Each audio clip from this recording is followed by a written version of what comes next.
yogurt breakfast smoothie includes 2 food groups. Let's make it. Here's the ingredients you'll need. Don't forget to wash your hands. We've all heard that breakfast is the most important meal of the day, but what if you don't care for breakfast foods?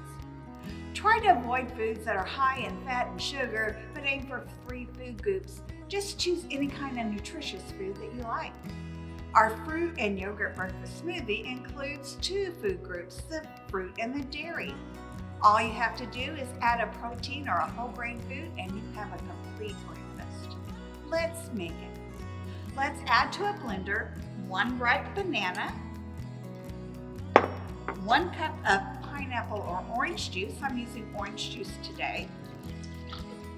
A half a cup of plain or vanilla yogurt. Just make sure that it's low fat. A half a cup of strawberries that have been washed and stemmed. And a half a cup of ice. I'm gonna guess that at about 2 or 3 ice cubes. Cover your blender. Don't forget that part or you will have a mess. And blend it until it's smooth.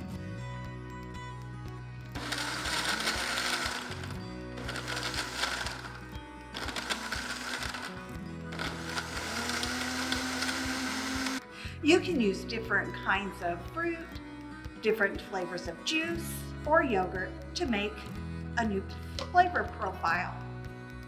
This recipe makes 3 servings and it's 120 calories per serving. I hope you enjoy. Check out our recipes at Eat, Move, Save.